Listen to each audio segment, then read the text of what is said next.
these two larger pieces are the earlier work. So I used to work mainly on canvas, and that's one of the examples.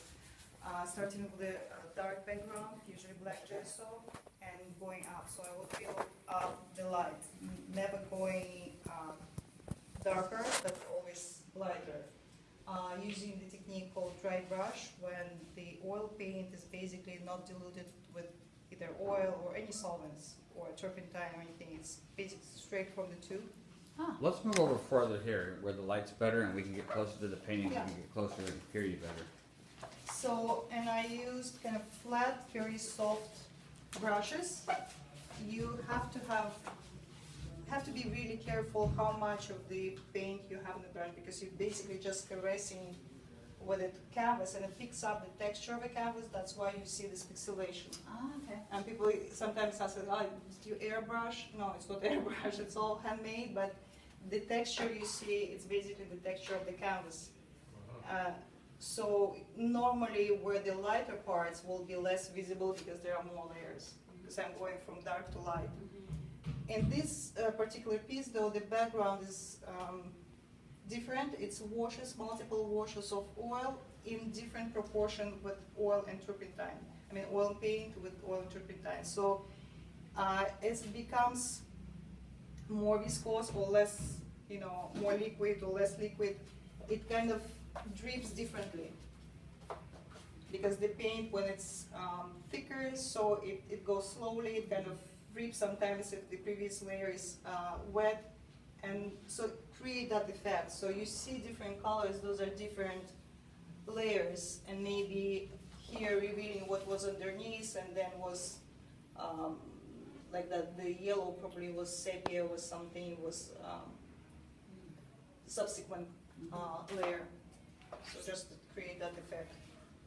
And with them I was doing series of these larger floral pieces, and of course being done on canvas they will never be as detailed as on board, because boards are completely smooth, so they allow you to do very, very fine detail.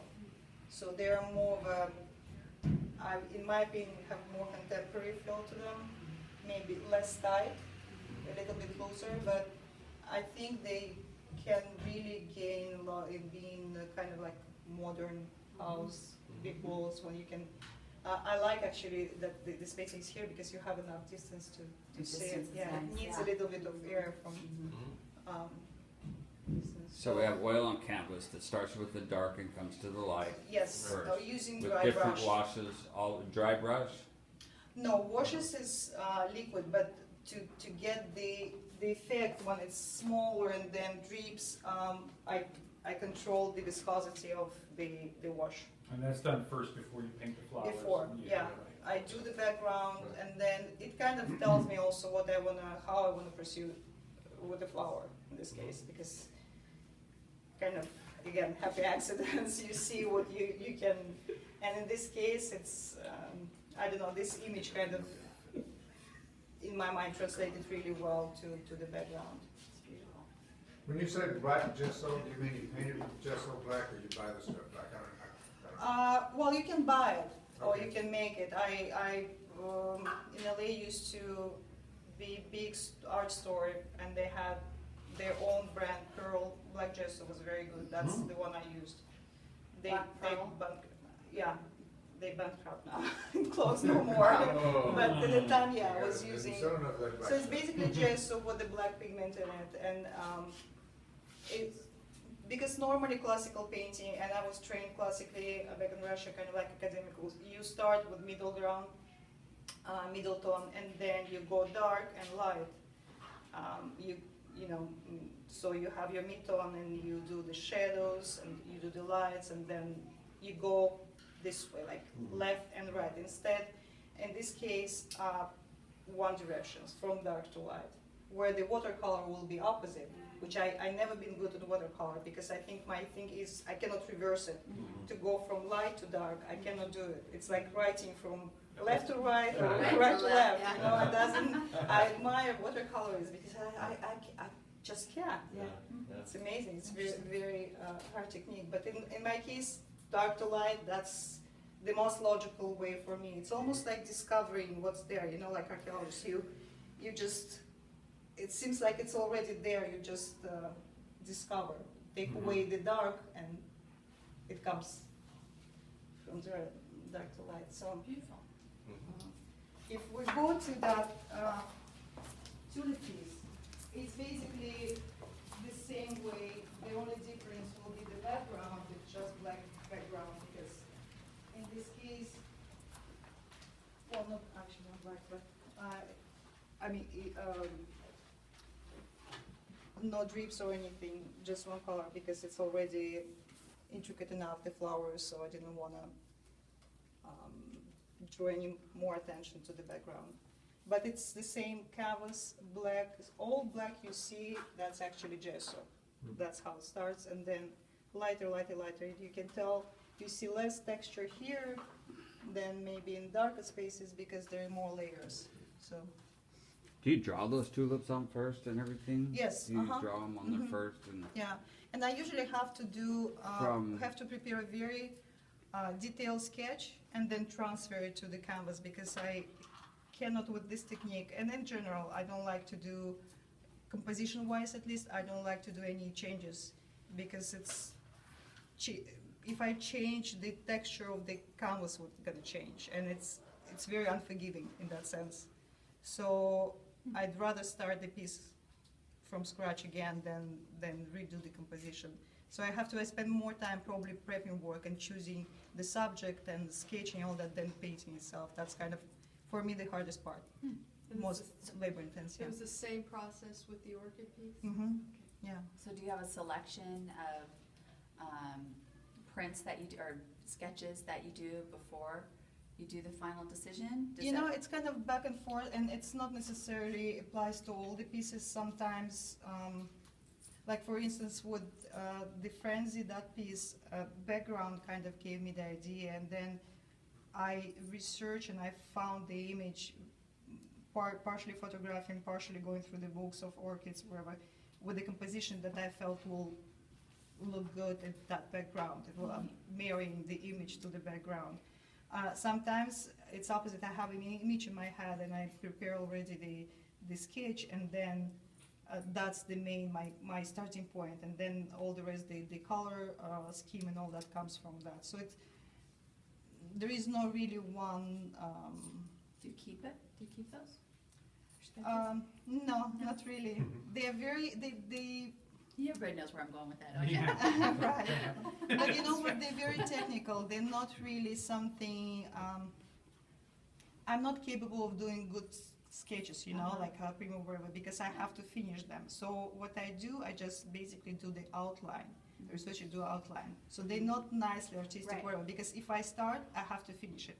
All my pieces are, they're very, very, I remember I had a show and in LA, and they wanted really like sketchy nudes and all that. And my pieces, I did them, the only thing that saved me a little bit, that they were done on watercolor paper with oil, they look like finished pieces. It's like something I cannot really, and I love sketch, I like graphic, I love like how people can, I have to finish everything. So yeah, my sketches are very, very kind of like technical. They just, they serve their purpose for the, you know, Image, yeah. for the image, and that's The it, yeah. composition. I was just going in that place to where it was something that if you had a little sketch of one of the pieces, that it would be an additional little kind of a thing, you know? Mm. See if she still has the sketch of that little, just for, you know. Yeah, the small ones. Is it a sometimes color- I do is it a the- color as a sketch? gift with Huh? the- Is it a color sketch or is it No, all? color, I, Little no, black and white thing. black and white. Usually I draw, but I draw sometimes what I need to know. I might draw very detailed. Other than that, it will be like outline the composition. Yeah, usually portraits. This one's so nice, like it's soft, like you want it, like if you touched it, it would be like velvet. You know, with So weird. different pieces or different series, I have different aims. Sometimes I go, again, it's like craving and focus on color. Sometimes it's movement or some, these two pieces, it's probably mostly movement. It's that, I don't know, some kind of energy of flowers. The frenzy, the name it tells kind of itself.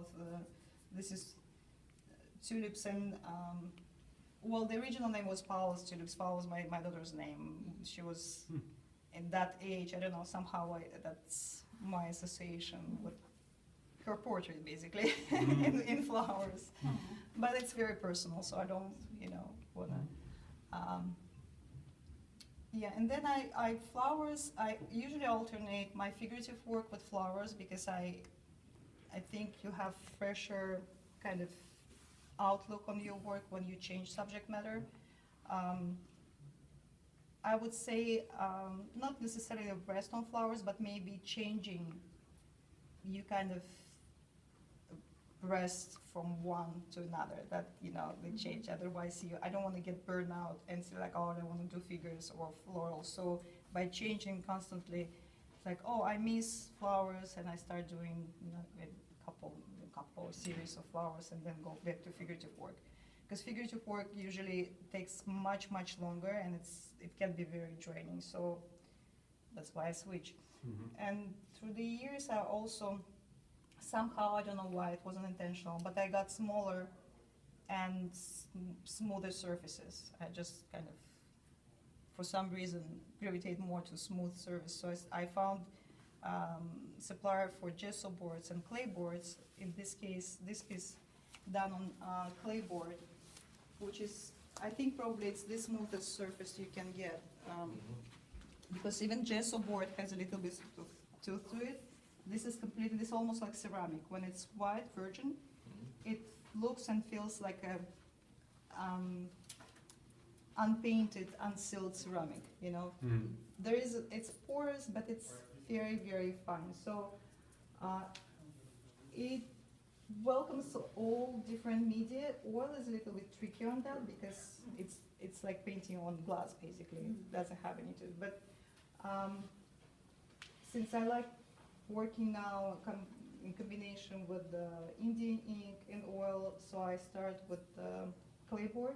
The background here is Indian ink, the washes, and you usually Is what? Indian ink.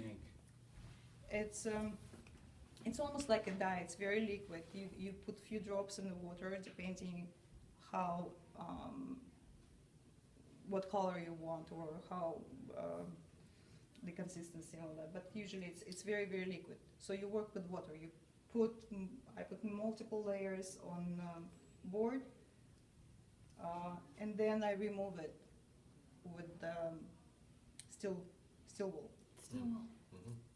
So So the that whole gives board me- is painted like the black color. Well, or in it's this we not say the black, dark. it's sepia, but Right. if you look closely, it has like the drips and all. That's all different layers. of Right. that. And But then it's all that color. no, they're different colors. It can be different. Like the other figure also Right, made. but I'm talking about this painting was all this color at first. Right. Was all this color. Yeah. Yeah. And then what do you remove it with steel I remove wool? it with steel wool. So And- I would and- my subject matter, in this case, this floral flower, the poppy, I would remove, revealing the white background of the clay board with steel wool. So that's my kind of underpainting, my sketch. And then I went with the oil over it. So in this case, it's combination of Indian ink and oil. Brilliant. So amazing. So what you remove with the steel wool is just the shape of the flower. Well, the shape and yeah, kind of working where is the light, I remove more. Where is the shade, so it's basically like drawing, but opposite to subtracting rather than putting. So yeah, opposite way. So this is combination Indian ink and oil, and the last one. And then just going back over it with oil paint. Yeah, and then painting is traditional oil. Yeah. So I have my sketch, but it's instead of done again under painting with oil or any other media, it's done by in Indian ink by scratching it. And but you don't necessarily have to like go with oil because that figure, that it's just Indian ink. There. And you varnish it after? Yes, I varnish. It can be sealed either with wax or in this case it's shellac. And I like shellac because it that's probably the only varnish or sealer that can be between anything. They say like you cannot paint acrylic over oil. No, but in theory, but if you put shellac, shellac will absorb anything. So it's kind of like neutralizer. You put shellac and then you can go over with anything else, and then again shellac and again with it. But it's been used. Back in Russia, I worked as in restoration of icons, and that's the sealer they use those times. I was restoring shellac, 14th, 16th century icons, and shellac is it's really from the trees. It's a natural product from the trees, kind of like Sap. yeah. And you dilute it. The interesting thing also, because it's diluted with alcohol, not the turpentine. So there is no, sometimes if you varnish, and you know with the galleries, we don't have 6 months to wait until the painting dries to varnish it, because, you know, we need to produce. And what happens sometimes if the painting is not dry enough, since the solvent in the oil paint is turpentine, and solvent in varnish turpentine, you start varnishing and you're ruining the painting. With shellac, it doesn't happen because it's based on alcohol. So you can spray or do with a brush, it's actually harder, but you can spray it, it doesn't interfere with your oil because there is no turpentine there. So I really like using, the only downside to shellac, with age it can yellow a little bit, but we're talking about centuries, because I tell you, when I was restoring icons, you clean them and you see, it gives like very nice golden glow to it, so it does yellow. But from here, maybe 300-400 years, Right. you know, and if it's in the sun. So it's, and it's very flexible, it's not brittle like some varnish, so I use it a lot. But for that technique, it can also, wax looks beautiful, gives it satin finish. And it's And what also, kind of wax? How there is is it a cold applied? wax. Pardon me? Cold wax. Different companies make it, so there's.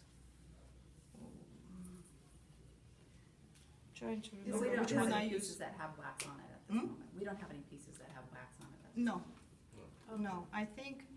Newport Beach has Razuri it. uses beeswax. Oh, does he? Yeah, you can. Razuri, And you would see. Andrea uses. Yeah. It gives very kind of satin, low sheen finish to it. It's nice and it's protects walls. So I use it sometimes too, but it depends. Like some pieces to me they gain from kind of more shiny surfaces, and some you want to see more subdued. I don't know. It's just again very individual, piece by piece.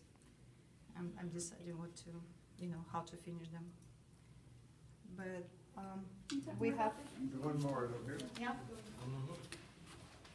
So this is the example of Indian ink. Like if you want to see what Indian ink does and how it works, that's the best way to see it. All you see here, it's all just from the washes. And I've been working for a while with it, so I can kind of intentionally create some effects because I've been watching how it dries, how it behaves. So all those little drops, that's the way the paint, the ink dries, but it's intentional. Like if I need, I can make it smoother. So But it's if not I salt? need, It's not like throwing not salt. salt on it? no, not at all, but it's just, in this case, it's actually sponge. Oh, okay. What kind of, Sponge. what is it, the material, the, That's the In- clay. The support, it's clapboard also. right, Mhm. clayboard?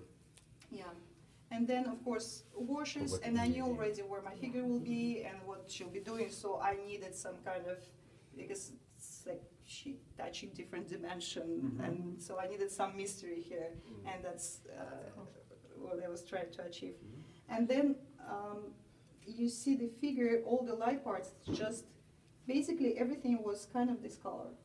So if you see before I started sketching and working, it was all dark, maybe a little bit darker on this side, but it was again intentional because I knew my figure, my darker, the lights from here, so my darker part be.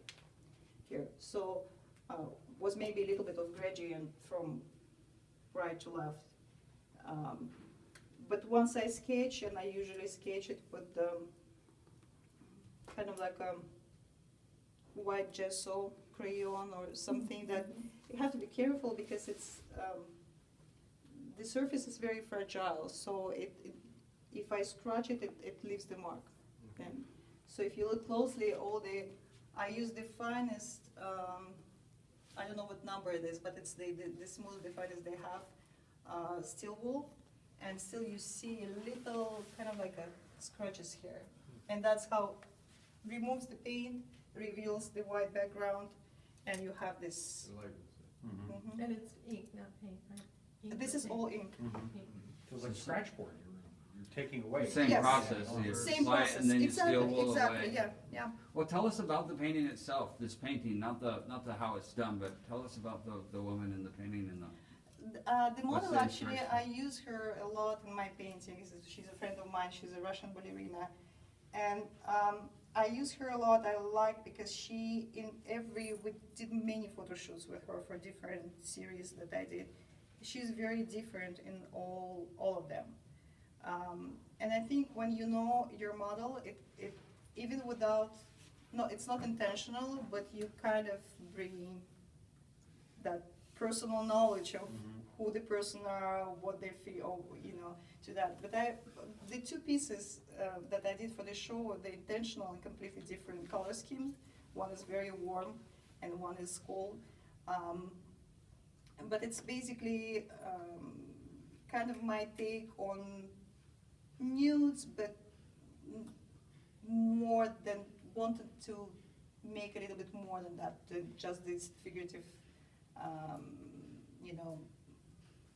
piece. It's more about mood. And my pieces, I don't think there is a narrative to them. For me, it's not so much about the idea, about this state of mind or feelings. So I always say, like, if I'm not really good in speaking, because if I could speak well, I would be a writer. But for me, all that I feel, all I see, it's translated easier to image. So wherever I feel, it comes up in the image. When I text, I love those little thingies, the different, what they call the yeah, because to me it's easier. I can write maybe paragraphs with just combining. All my friends are laughing and say like, "Oh, you're so good at it." It's like it's easier for me to communicate by images. So in this case is just maybe it's very in a way it's intimate for me, but also kind of thinking about that girl. But or for any woman, it's just touching something very, very particular. I don't really know how to explain, but it's. There's a mystery there. Well, Yes. yeah, I mean, A pensive people will moment. look at something like that, they'll think it's a dark, I don't mean dark like in literally because it's kind of dark, but what, Oh It's- no, I mean, I don't it's think it's very- dark. I don't think it's. You mean dark pessimistic? No. yeah, like what is, Well, I didn't have that in mind. I don't know. Maybe again, everyone can perceive Right. art. but what is she they doing choose. for you? I mean, what is she, She's discovering. She's discovering something. She's discovering new dimension, new side of herself. Probably, yeah. That's probably the easiest way to explain it. It's like opening a new door or going somewhere it's unknown. It's a little bit threatening, but it's full of potential. It's full of hope. So yeah, that's kind of the message. Now, there's little fine cracks like statuary here and there in her, kind of throughout also. Mm-hmm. What did you try to impart by that? Well, because we, especially women, we always often looked as a object, the beauty of woman always, it's on its own, and it has power, but it also can be very corrupting. So that's kind of showing her from this side as an object, not just, live figure. So Is it also showing her frailty? Yes. Yeah, you can interpret it that, yeah. It's up to whatever they see, yeah. It's interesting. It's beautiful. But I think it's, I'm surprised actually that the perception, and it's not first time that I hear, to me it's, she's coming from dark to light somewhere to better, like, discover for herself, so. But again, What's you the never title? know. What's the title? Ash. Ash. Ash. Yeah, it's, because there were two pieces, two figures, and I actually, now they separated, but there were two different color schemes, and I kind of play with that, you know. Oh, wonderful. Were they Tell meant, us a bit. were they meant to be together? Were they meant? Well, not necessarily, but I knew that they're gonna be, at least for a while, they're gonna be at the show together and unveiling and all that, so I wanted to be for the show kind of here, and also is, I was telling you, all the flowers for the show I did, they had the names of the fabrics and accessories, so that was kind of, you know, to give again its extra, you know, interest to the collection. Can you tell me the That's it. time frame in which you did the floral pieces and the time frame that you did? These are a little more recent than the larger florals? Oh, yes, Yeah. yes, larger flowers are my earlier work, they're, yeah, they're a few years Mhm. ago, yeah. Mhm. That was, I was telling, so for some reason I got smaller, Mhm. my scale got smaller, and the surfaces got smoother. Mhm. Yeah, and if I see, I also done a lot of figures, kind of also on canvas, and similar sizes to those florals, big, blown up figures with muscles, you know, men and women, and I see them, or when people see them now, it's like, I can't believe it's your work, they look so different. Well, I don't know, but I know that I get bored with the same technique or same subject matter, I constantly change, so. I don't think I'm gonna change drastically, that I'm gonna start doing abstracts or whatever, but in what I'm doing, I think I'm constantly trying to try new things, and especially I like a lot, maybe that comes from working in conservation, because you have to do with a lot of chemical side of it, you know, all the materials and stuff, so I love trying new mediums. I was telling someone that I'm kind of trying to do in caustic now, and we'll see what it goes, but Is playboard different than what Yeah, somebody I- else would use with like board? If somebody, I'm gonna say to somebody, this is on clapboard, and they said, what does that mean? And I'm gonna say, that's well, what I'm I'm not saying. sure. Playboard is probably the smallest surface there is, and it's usually done, I mean, originally it's made for graphic works, for illustrator, like illustration board, for illustrators, they use it a lot, because it's so smooth. It's not a 10 for oil, because it's harder to work on it in oil, being so smooth. You don't have a dent. There is gesso board that's supposed to be for oil, but I can work with ink on it. But you can And- work the ink and then the steel wool, when you roughen it up, then you can put oil on it. Right, I can, yeah, yeah. It's just harder to work because it's smooth. It's So are like, we talking a thin layer of actual clay on some kind of a board? Is that what we're really talking about? yes, it's like Okay. ceramic. It's very, That's good. yeah. Is it baked? Is the I board think so, actually baked? yeah. The company, they have different surfaces, some of them relatively new, now they came up with encaustic boards that's specifically for encaustics, and it's also like heat proof. And this for sure, has some kind of heat treatment for the way it reacts, and yeah, it's porous, but it's, It's dense then? yeah, it's very smooth.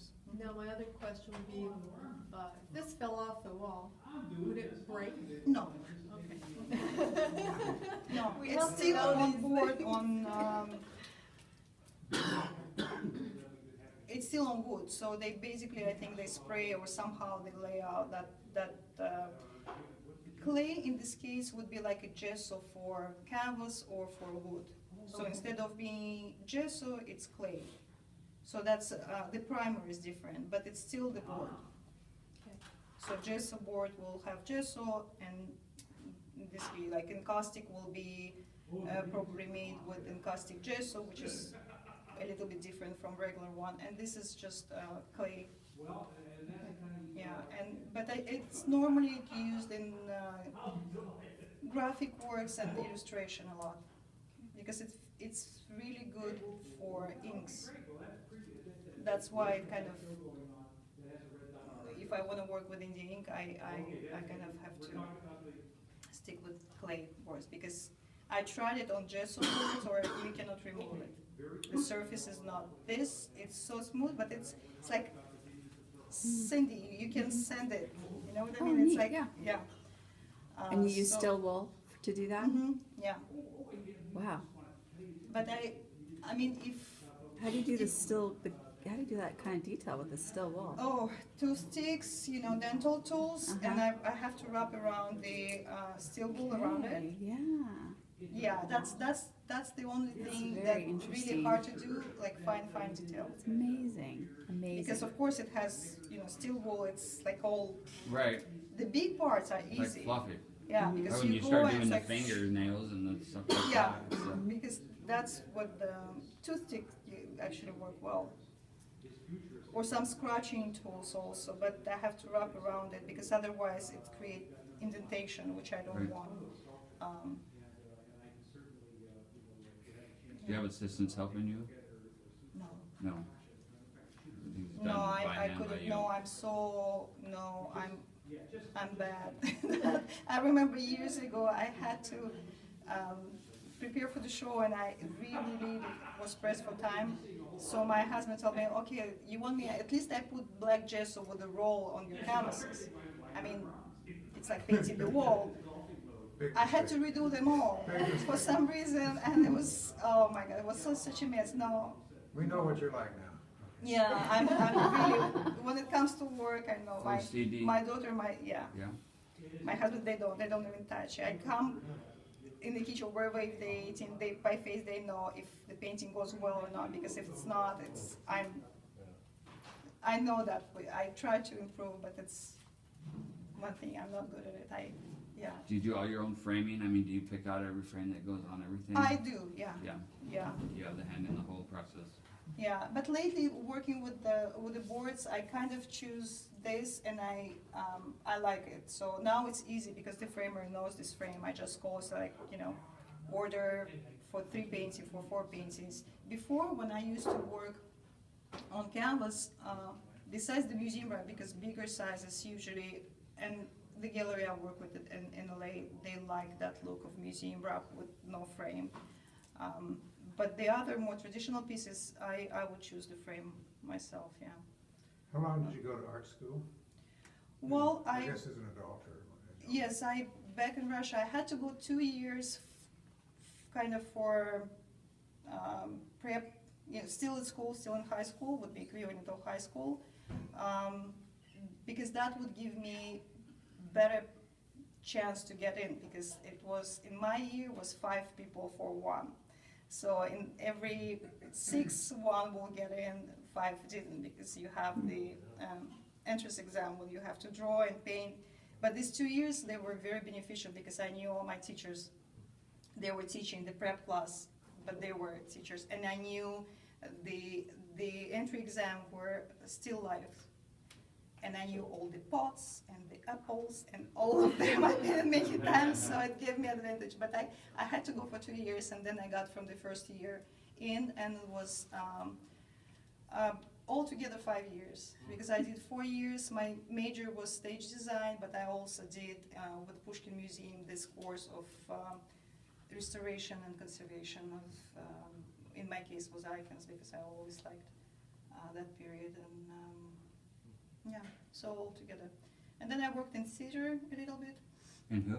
Theater. Theater. Yeah, before coming here. And then when I came here, I said, I'm in Hollywood, so, so now with my stage design experience, but soon after I found out that you have to be a member of union, and that takes like hours of free work.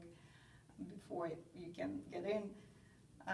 But painting and drawing was always kind of like, that's what you do besides, you know, Sure. the major, because that's what we mainly, for first 2 years, that's all we did. And then you want a major, third year, fourth year, you do your theatrical, you know, like stage or wherever, because there are other majors as well with them, makeup and costume design in the same school. So I was always painting, drawing, and then eventually I found a kind of colleague of, we went almost to the same school. He's similar school in St. Petersburg, I'm in Moscow, and he was working for Marciano and one gallery in LA doing copies of masters, reproductions of masters. He needed assistant Mhm. because he had a lot of work. At the time I was doing tour guiding, anything with languages, you know, I just came, was fresh of the boat, so to say. Yeah. So I started help, he knew the school, so he was confident I could do the work. So we started working together, and then when I had already set up my studio and a little bit free time, I started doing my own work, and the gallery in LA, they saw the pieces, and they said like, well, we would like to show them. Yeah. Mhm. So it's been, I would say 15 years that I'm able just to do art. Well, maybe seven altogether. Yeah, 14, 13 years that I can just do that. And I'm so happy. Mhm. I'm so lucky and happy. Wonderful. This piece, Ash, and what's the name of the other one again, Larissa? Lee. Pardon me? Ashley, he's having fun, yeah. You know what? It's, I have to look it up I can because look. I know the translation in Russia, but I have to think Yeah. in. That's all right, but they're both, I'll- to me, very theatrical. Well, you know, if you see my website, I think I still cannot shake off that Well, the female theatrical Oh, figure, it's see foundation. the girls with the wonderful. feathers, you know, Yes. I want that piece in here. but it was made. I love the Beautiful. costumes. I love the theatrical part of it. Yeah, definitely. I'm maybe missing a little bit working in the theater because it's more of a collective thing. Where working in the studio, can get very lonely. Mhm. And I like the aesthetic of theater. A little bit exaggeration, a little bit of mystery, the light and the dark. So maybe that's the pieces, the lighting of my pieces.